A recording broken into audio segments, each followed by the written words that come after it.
Hi, this is May. And I'm Joy. Welcome to the QWERTY Writing Life podcast, where we have candid chats about our creative lives. May and I are friends, writers, and creatives who want to share our endeavors out loud. On this podcast, we're here to encourage each other, and you too, and share tools we've discovered or made up, so you can follow your passions with a little support. So grab your tea or your coffee, and let's get started.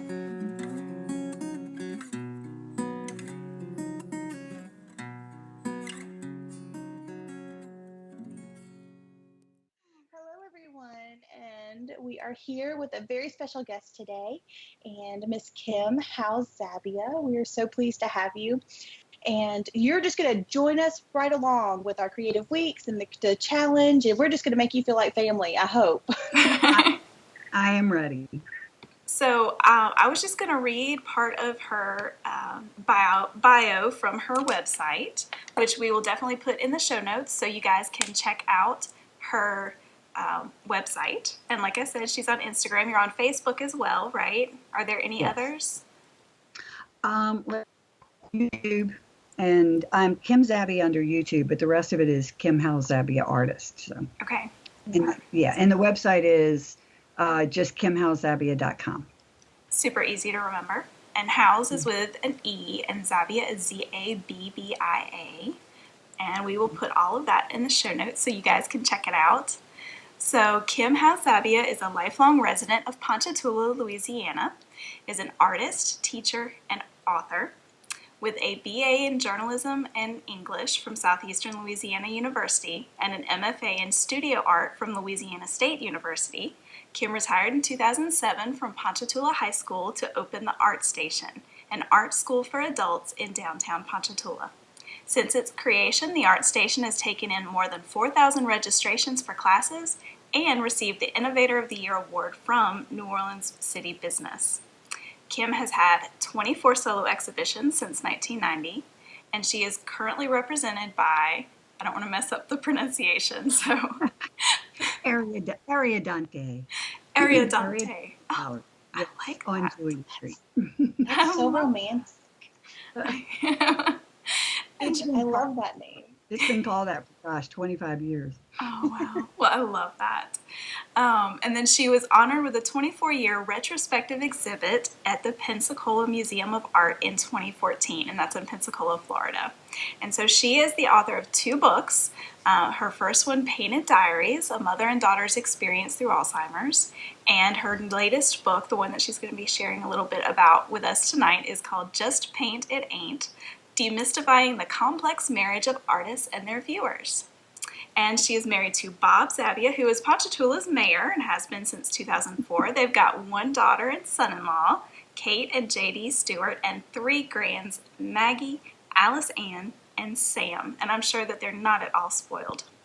Not at all. No. I do get in trouble every time I visit, though. But that's just tough.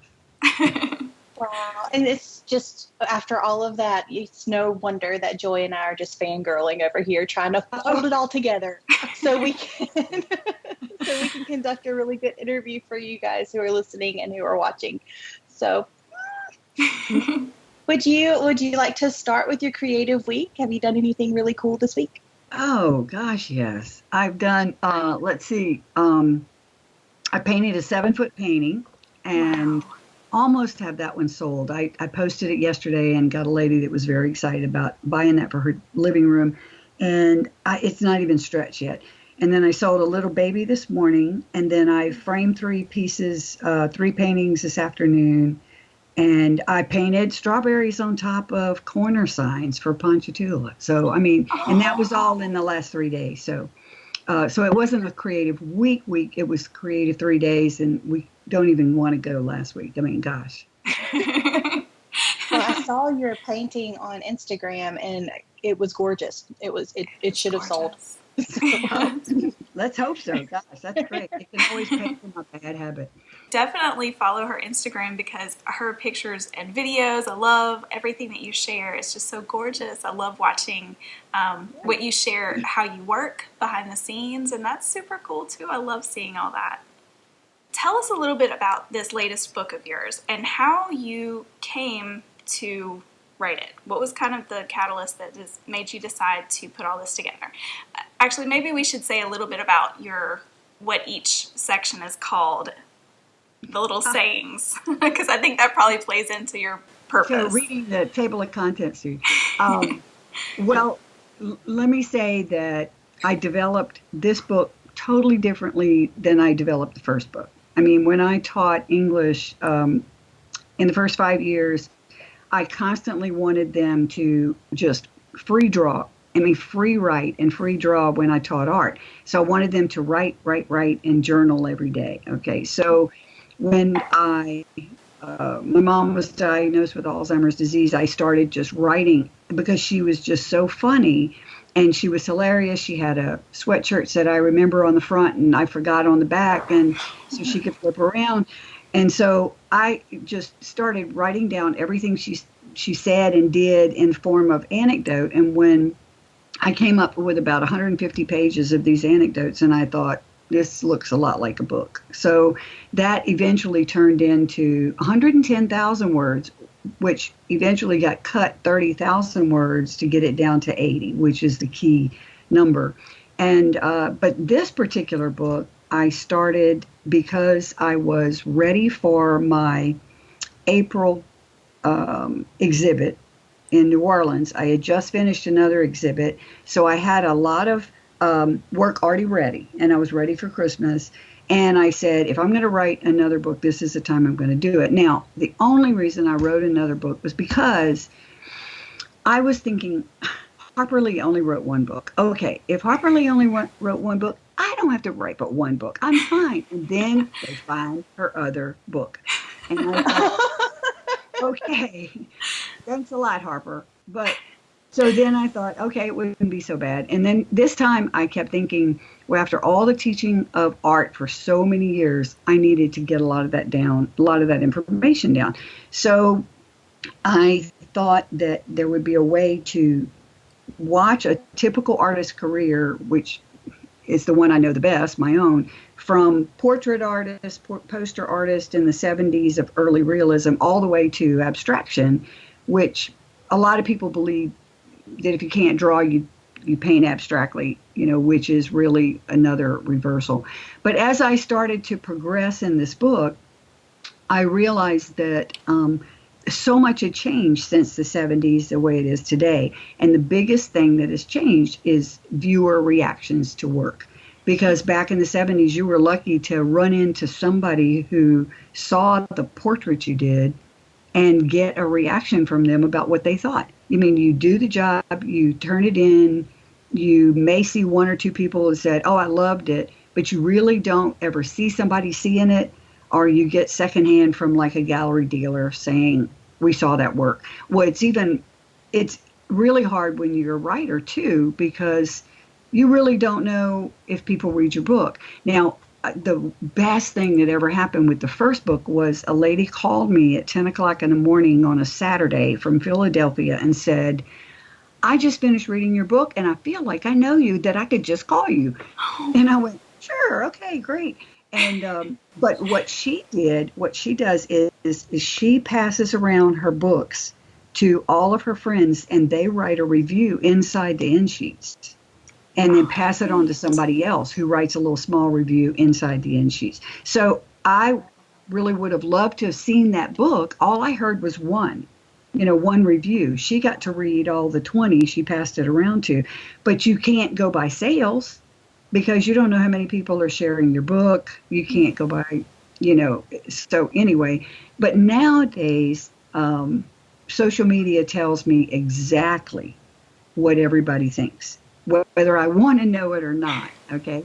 And it allows the viewer to have so much more of an impact on art history than they've ever had before, because artists do actually listen, just like authors listen. I mean, you may not want to write a Harlequin romance, but oh gosh, they're going to pay me $30,000 maybe.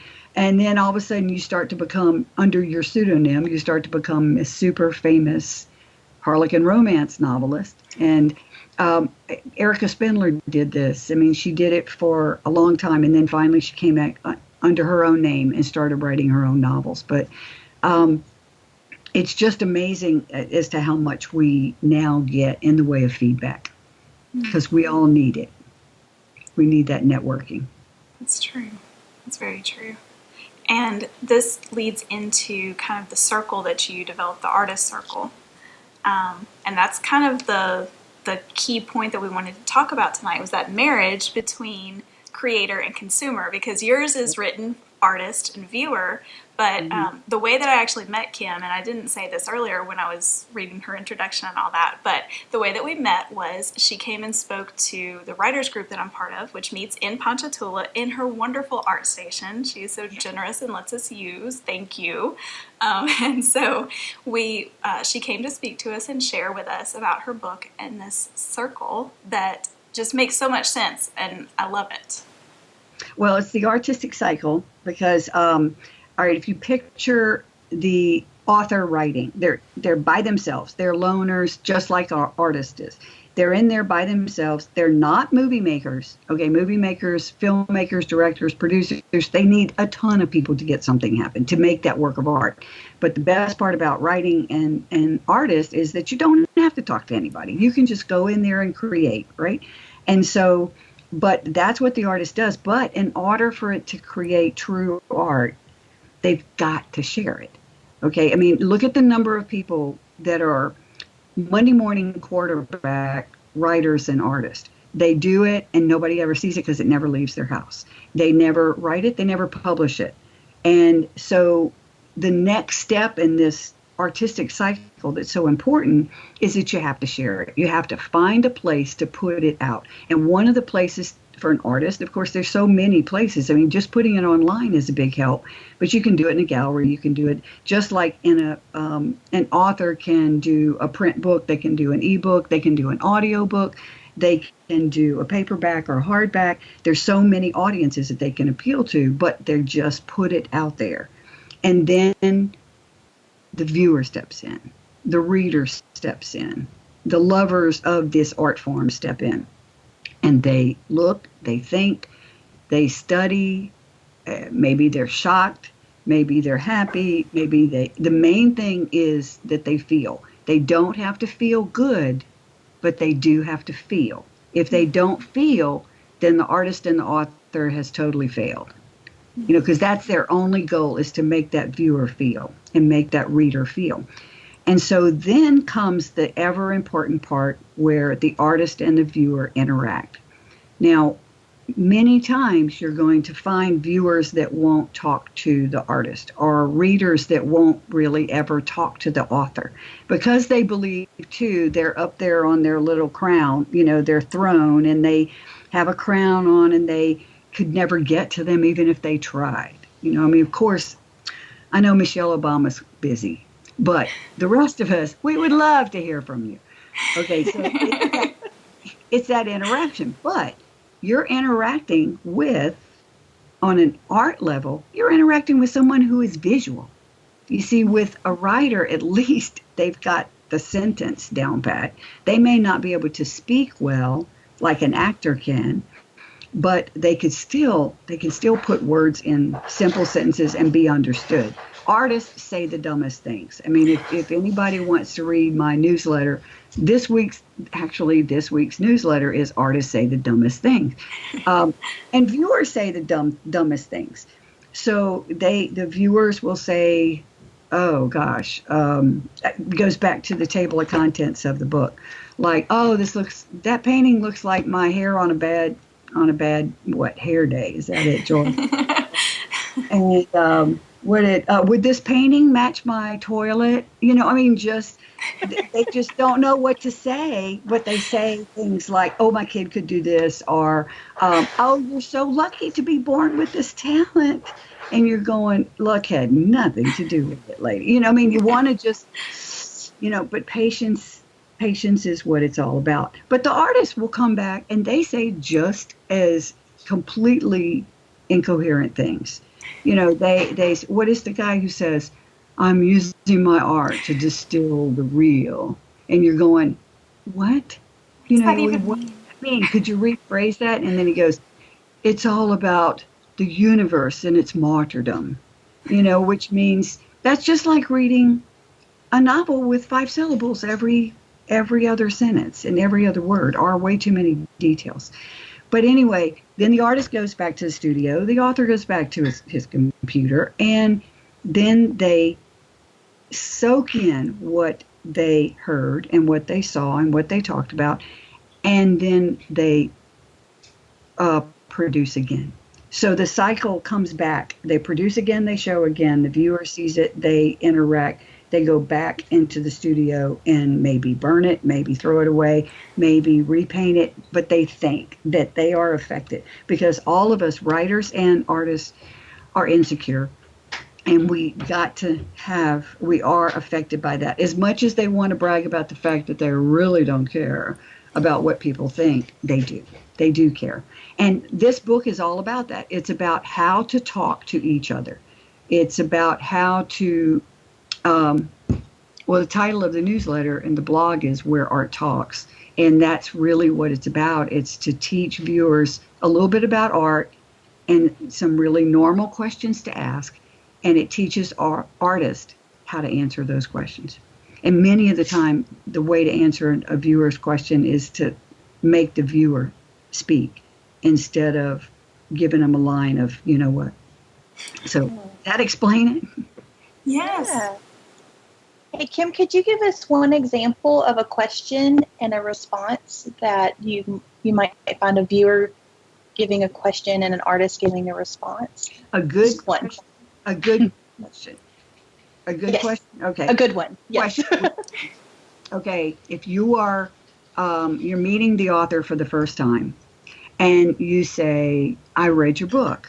And he says, I found it to be a very interesting look at characters. You might say, was there someone in your life that inspired the main character? And then the author has something concrete to go on, something specific to talk about. If the author would like to respond after the person says, I read your book, you can say something like, well, how did the book make you feel? Instead of saying, oh, did you like it? Because then you're putting them on the spot going, I ran into a guy who had just done a book of his paintings, and I use his painting in my class to show bad composition, and I was so excited to get to meet the guy because, I didn't realize he was right here in New Orleans. And I met him and I went, oh, I have your book. I use it in my class. And then I went, and he said, no, I know. And he said, oh, what do you teach? I went, oh, just a beautiful skin tones, because he does have gorgeous portraits and beautiful skin tones. They're just not in the right place in the middle of the design. But but I felt like I had opened my mouth to change feet. And we finally did have a really good conversation. But it's an awkward situation to begin with, but you can really make a fruitful return out of it. Oh, that's so nice to know. I feel like I stuff my feet in my mouth all the time. All the time. I do all the time. I've been described as, ooh, she's sweet, but she'll say anything. And that's because you just impulsively think all the time. It does it. And most of the time I mean it well. Oh, right. But it comes out poorly. Well, you see, but most viewers think they're complimenting an artist. They really do. Mm-hmm. They think they're complimenting them by saying, you're so fortunate to be, born with this talent. They even think that they're showing them, I'm going to buy a painting if you could paint it in blue. You see, but it's really, really hard. It's even more difficult for a potter to do it in a blue glaze, and it's also saying that that's the only part that's important to them. It's just like saying, look, I'd read your book if it was set in Paris instead of in England. Yes. So could you write me one? Could you write me a book set in Paris? I'll pay you for it, no matter what. I don't know. Maybe we would. Who knows? Okay. So, May, did you want to ask another question now? Well, I was wondering, actually, after you've created this cycle, has your relationship with your consumers changed since you have created this cycle and researched and kind of dove into their psyche a little bit? That's a good question. The main thing that has it has improved communication to people that hear me talk. Okay, in other words, if they talk to if they hear one of my talks, I don't just walk up to somebody at a gallery and go, "That was really dumb that you just said that." You know, you don't ever do that. I mean, I would never do that. But I know a lot of artists that would that would do that. But it really helps the more people that read the book or that hear my presentations or come to a workshop or something and ask all the right things. And I have like tons and tons of patience, but that comes from 40 years teaching school. And you can't be a teacher if you're not patient. And you tolerate it. I mean, even today, I had somebody that came by the station for 30 minutes, and as soon as they left, the lady that works with me goes, "You were so patient." And I went, "No, that's just part of the deal. You have to be patient." But yeah, I'm hoping that the more people read the book, the more they learn how to chat about art and chat about how to talk to these people. I have had people apologize to me for saying some of the things they read in the book. You know, even though I didn't say it was theirs, you know, but they're going, "Oh, I'm so sorry. Have I ever asked you that?" And I went, "Oh, you know, of course it's going to be a woman, you know, because women believe that everything they see on the screen, it's them, you know, they read the book and it's them, you know, and your husband can sit there and you elbow them in the movie theater and they never even see themselves on the screen." So usually I get the apology from the women. Have you girls in your writing ever run across readers who have, you know, asked you different questions that you couldn't necessarily answer? I've had a lot of people just kind of brush it off, like, "Oh, you write. Okay, that's nice." You know, which makes me feel really good about your life choices. Sure. Yeah. Oh, that's fun. Well, what do you really do? Yeah. Well, I do have a full-time job, however. No, even though I am treated with more respect as an author than I am as an artist. You know, because actually, and I wrote that's part of the chapters of the book where, you know, when they find out that you do art, well, even my father-in-law says, "Are you painting this summer? I mean, are you working this summer, or are you just painting?" And I go, "Oh. No, they don't think of it as work. Now they know how hard it is to make a sentence. They know they've worked on it themselves, and when it came time they always dreaded English, writing it an essay, and maybe, oh gosh, a research paper or a book. So they have the utmost respect for an author. But when it comes to art, that must be fun, which means it can't be work because it's fun. And the more complicated the painting is, the more fun it is. So you can't really be calling it work. So yeah, they don't, and they've been able to draw. Everybody can draw. Every little kid draws, which is true. You know, they draw until they hit puberty and they get made fun of by their friends. So that's when people stop drawing at age 11 or 12. Some kids are going to puberty earlier than that, but anyway. But yeah, I figured you'd run into that. You brush it off. What do you do, Joy? Let's see. I'm trying to think if I've ever really had anything other than very similar to what she just said about, you know, I had someone tell me recently, because I homeschool my kids, so the actual comment was, "Oh, so what are you doing to fill your time this summer?" And this was someone who knows exactly what I do. Yes. I'm like, well, I'm trying to get this stuff all done before I have to start back with school and continue to do all this stuff. even my neighbor asked me, they said, "Well, why are you doing all these paintings?" And I went, "Why?" So, well, do you have a reason someone asked you to do them, or you have a show, or you have a, and I went, "No, I just have to paint. I have to paint every day. You know, you have to write, you have to paint, and it's, you just do it. It's like it eats away at you. You have to do it." And she goes, "Well, okay." You know, and I should have said, well, why do you have to garden? Because the only reason is, and I run into, especially because I teach so many women now, so many adult women now, and before it was all high school kids. And with the women, their husbands say, well, if you're not going to sell any of these paintings, then don't take class anymore. And I tell them, I said, well, then ask him, you say, oh, so that means you're going to be a golf pro? Are you going pro? Because we got all this money on those green feeds, and, oh, so you fish. So are you fishing so we're going to eat them? I mean, eat them, every single fish you catch? Are you going to sell the fish? Are you going to sell the fish? Are you going to sell the shrimp? And if not... That's assuming that they can catch enough fish to feed your family. Right. And look at the number of times you go in the studio and sit at the computer and do nothing but garbage. And they go out fishing and they don't catch anything. So, and they're not selling it either, so, but they're spending a lot of money on that tackle.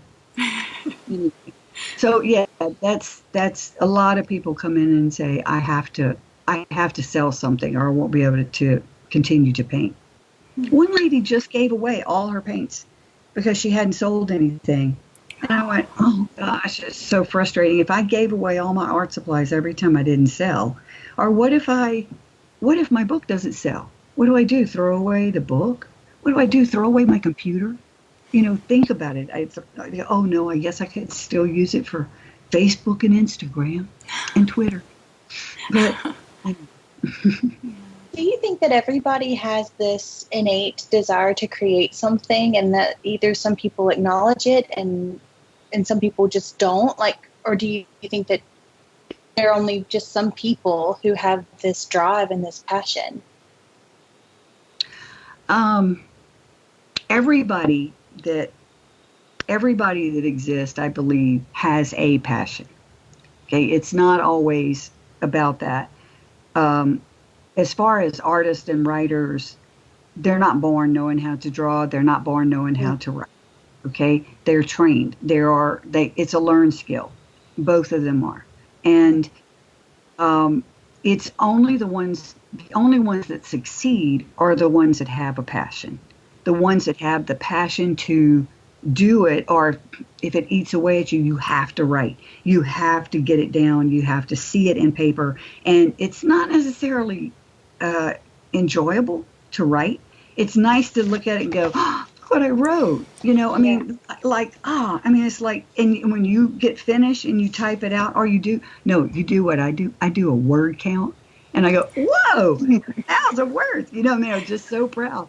And that stems from old English classes where you had to count all your words and leave off A, N, and D. But the same thing goes with painting. And you're kind of finished with it, and you look up and go, oh, that's not bad. Who did that? Because you're in this kind of a trance. You're in this other world of just letting it all roll. But I think the only way the people that are the most successful are the people that see it as a business, that are willing to work as hard as they should to be able to make it a success. I mean, if you're going to do it as a hobby, that's totally fine. That really is totally fine. There are people that write poetry for hobbies, and listen, this year, I don't know if you've been keeping up with the stats, but they've sold more poetry books this year than any other topic except for politics. It's easier to sell a book about politics than it is to sell a book of short stories. That's probably the hardest to sell. But apparently poetry's in this year. Well, I was asking because it was actually kind of a selfish question, because Sure. to be honest, if I didn't have this passion to write and to create things, my life would be a lot simpler. I told you, it's not necessarily fun. It takes up all of your energy and all of your time. And the whole time you're going, when can I get in there? When can I get more fun? And so it's like this big elephant sits on your back and you go, okay, I finally made it. And it doesn't take the priority it should take, because everywhere along my line, all right, I'm 67. And it's only been in the last 5 years that I've been able to devote as much time as I wanted to in the studio, even though that's not my number one passion. The one thing that I could not ever live without is teaching. I'd rather do a lesson plan than do a painting. I mean, I just love to teach. I love to be able to see that aha face on a kid, or just being able to make it work, and somebody goes, I never noticed a cloud like that. Or, and ask a question and you're able to explain it. But the painting is just this little thing that eats at you, that makes you go in there and make it happen. And I guess that's the same way as being a writer. It works the same way. You've got to get that sentence down. You've got to get that thought. And that's the other thing, May. I mean, these thoughts are constantly banging in your head, and you've got to stop and get them down. I keep a tablet by the side of my bed and wake up at 2 a.m. and I can't go back because that would be a great blah, blah, blah, blah, blah. And you write this down, or if you're in the middle of a marketing class right now, like I am, I'm on an Instagram class and I'm going, oh yeah, I could post this. And so you have these little, your life gets drowning in Post-it notes, and, it's crazy. And then you wake up in the morning in the regular time and you wonder, I wonder who wrote those. So how do you fit in everything that you do, May? I get up really early and I stay up really late. And I usually take like lunch hours and things too. So I've learned how to organize time and what works best for me. So I'll focus on one project at a time. So right now I'm working on a nonfiction book, and with my friend Joy there. Hi, Joy. And we'll be able, when we get to a stopping point on that, then I'll move on to actually some poetry and art. So that's going to be fun. So I just take it one project at a time and devote every moment that I can to one project until it's done. Yeah, that's a good idea. And what do you do, Joy? How do you fit it all in? It's similar. I have a lot of lists. I go by lists and try to focus on one thing at a time. Like I'll have my list for the day and I try to order it in order of importance, and then I try to get that number one knocked out first, and then, kind of try to go down the list. And I get a million interruptions throughout the day as I go, but... Yes. I have a friend, well, I couldn't have existed without lists. In fact, I could not have even written the first book without my calendars from high school on. I still have all my calendars because everything is written down on my calendar. I have never gone to the calendar on my phone because I don't want to lose it. I don't want to lose that memory. And once you write it down, you never have to remember about it again. But that's just all fodder for your next novel. That's everything. Everything is right there. Yeah. And to get back to your teaching at home, one lady actually asked me, so what is there to do when you're teaching high school when the kids aren't in there? Why do you have to go at 6:30 in the morning and stay till 6 o'clock at night when the kids aren't there, but 7:30 to 2:30 or 3, and you're going, what? I'm supposed to just go in there and expound, and like, who plans this? Who plans that? And not to mention all the paper grading and the discipline and the parent conferences, but people just really don't understand what we do. And you don't have to explain it. You just go, I don't know. Yeah. I really don't. And, I don't know what an accountant does, and I don't know what a lawyer does, and I don't know, so I think sometimes we just need to have genuine curiosity about each other, and instead of judgment and assumptions. Yes. I think that would really help. Now, there is one thing about, I do want to mention, they did a big interviews with accountants and attorneys who went into teaching. And the accountant said, what's it? And they asked them what was the difference between them. And they said, well, the accountant and the attorney said, well, we work more hours in the day, but when I teach, I work more minutes in the hour. In other words, you are on every step of the way. There's no way for you to be off. And then the accountant said the other thing he realized was the fact that when you sit down with a client about their taxes, 15 minutes, and it's all about, everything is about the account, okay? And it's all pretty cut and dry. It's very professional. With teaching, every single thing you say is taken on an emotional level. I mean, look how many people that are students, and you all remember the terrible teachers that you had, and I want to make sure nobody ever screams my name when they're in their therapist's office. Because no matter when you talk to anyone, any person, no matter whether you're talking to someone who's reading your book or they're the reader that bought your book, you have to remember that are the person that loves your work, then you have to be patient with them and kind to them because of the fact that they're taking everything you say on an emotional level. But also the reader has to understand the author is too. The author is taking all of every single word out of your mouth. Don't tell me, I love this book so much more than the last book, because that means what happened? What was wrong with the last book? You see, so you're not really, you instantly think that you did something wrong in that left-handed compliment kind of a thing. Mm-hmm. So yeah, I think patience, this is good summing this up, patience and interest in other people and compassion for what they do and their passion. Yeah, I think we could all work this out. This makes a lot of sense. Makes a lot of sense, girls. There you go. I agree. Well, Kim, do we have enough information in order to get to the QWERTY challenge, or of course, do we need to talk a little bit more? No, we're ready for the challenge. Good. Lay it on us. Wonderful. Yes. Kim is going to give us the QWERTY challenge for today, listeners. So here we go.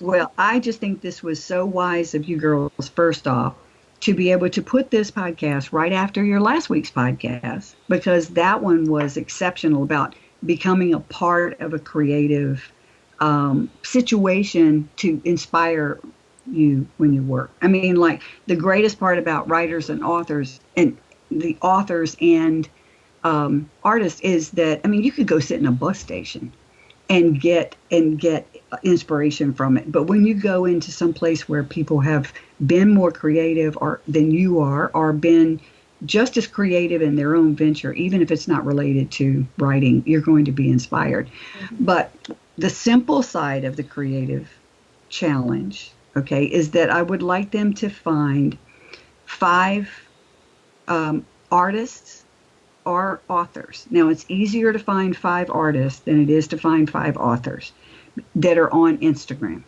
okay? And the reason I say Instagram is because it's more visual, okay? They might find more authors on Facebook, but I want them to find something visual and see what those authors post, because it takes some really creative posting for an author to invite people to want to know her well enough to read her stuff and to be able to still get the point across. I mean, like, she has to do like baby book trailers and things. But so they have to follow 5, and then they not only have to follow 5, because everybody's trying to build up their followers, okay? They also have to comment on their work. That's part of the easy side. Okay, that's the easy side. Okay, the part that's not side, this is the harder part. This is the part everybody doesn't do. So if you find somebody that did this, you need to, just really brag about them. But they have a choice. They can go into an art gallery and they need to introduce themselves to the owner, or they can go in and they meet an artist, not an artist that they know that's their friend, but an artist that they don't know, go into their studio, okay? Or if they really want a challenge, introduce themselves to an author and ask them if they could see where they work. Wow. Ooh. Now, it might be a wreck, but I got to do that. I got to go see where a filmmaker works. and it's just amazing. Junk all over the place and stuff, but the equipment. I mean, it was just amazing in this little bitty tiny room how everything happens. But it's the behind the scenes. This creative challenge is a behind the scenes creative challenge.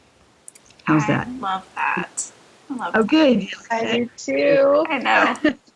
I know. I'm sitting here like, I'm going to take this challenge. Let's see. That means you too. You have to do it. Yes, it's true.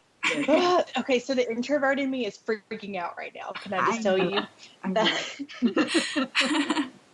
See, what you should do though, May, is you should come down, because next week, in the next week or two, we've got a couple of big events going on in Slidell that I know that there are going to be a bunch of artists and stuff out at these events. And so, you just need to come join me and we'll go and be introverts, not introverted together. You should, and bring May to the Punch Duelist Art and Wine Stroll. And it's on September 14th, September 14th, 5 to 7, but the creative writers set up at the art station. And so you can meet all the creative writers there, all the creative minds, and then you can go up and down and do the art part at the same time. And then, it might mean we might have an extension on the creative challenge. There we go.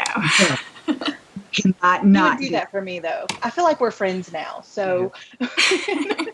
I will be at Shallaroo around the corner with my books. Okay, so I'll be there signing books. And then next door to me is one of my old former art students who sells her books. She does children's books. She's on her 8th or 9th, Ariane Trammell. And she's really interesting to talk to, too. So you could be doing both, because she's an artist and an author. That's true. Perfect. Two birds, one stone. That's how I get things done, Multitasking. We're wonderful at this. Yes. Well, is there anything else that you would like to say, or would you like to repeat where we can find you on the internet? Mm-hmm. And they can find on the Zavia Artist. And I usually, if they know any artist friends, they're certainly welcome to follow me too, because I give free critiques, by the way. And I just did one this afternoon, and I'm so happy I don't have to grade papers. But I love talking about art and talking about all the concepts and making it happen. And they can also go to my website at kimhowzabia.com. The main thing is when that first thing flashes up and says, do you want to be a part of Kim's community? Sign up, because I usually send out emails to those. I have 300 people or so that have done that so far, because I just did this new e-commerce website about a month ago. So, and they can sign up for the newsletter then. And if they don't like what they read, they can unsubscribe. That's fine. But you're going to love it. Yes, you will. I can attest. You're going to love it. I'm part of her newsletter, people. And they're so wonderful. Yes, they're so wonderful. They're so they're funny and blunt at the same time, and I just adore that about them. Well, they will find out if they read the newsletter, then they understand exactly what it's like reading the book, because it's like you're talking to me. Oh, and tell everybody to go to Amazon and write a review while they're at it. That would be great. That's true. Yes. Yeah. Well, Kim, we hope that you will consider coming back and speaking to us again at a later date. We have so many questions. I am not writing another book, okay? That's it. 2 books. So what if we just like you? Or you can let me come and guest host, and I'll interview somebody and say, May Tomei, Joy. Okay. Yeah, we're going to do that. We'll totally do that. Well, I want to thank you girls for inviting me. It really has been great. It really has. Thank you so much. You are so much fun, and I appreciate you so much. And have a wonderful creative week. You too.